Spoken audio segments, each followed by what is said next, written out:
Азнакайның Зәңгәр мәчетендә әбиемнең серле сандыгы исемле фольклор кичә үткәрелде.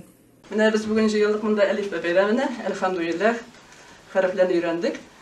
Һәм инде Шараны Зәңгәр мәчетенең имам-хатибы Нафис хәзрәт Хәкимов вәгазь белән башлап җибәрде. Балаларыбызның иманнарын саклап калу, аларга Аллаһ Тәгалә биргән самимилек, ихласны саклап калу әти-әниләрнең үзләреннән тора. Минем әниемнең туган көненә кулъяулык чигәм, ә син нәрсә бәйлисең?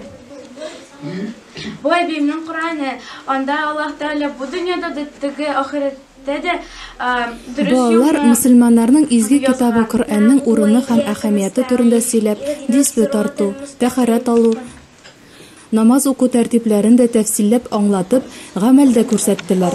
Яттан Коръән аятлары сөйләделәр, төрле биремләр шиштеләр, күңелле уеннар уйнадылар.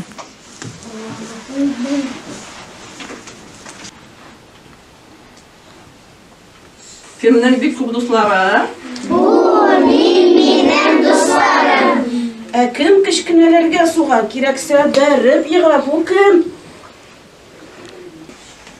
Руки. Вот так. Лицо. Лицо. 3 раза. 3 раза. Потом локти. يدعو اليتيم ولا يحض على طعام المسكين وويل. Шараның иң күңелле мизгеле дә түгәрәк чәй өстәле артында килгән кунаклар белән бергәләп киләчәккә яхшы өметләр баглап озак кына сөйләшеп, серләшеп дәвам итте. Үткән чара балаларда һәм ата-аналарга да дин белән кызыксыну, туган илгә һәм туган телгә мәхәббәт, горурлык хисләре тудырды.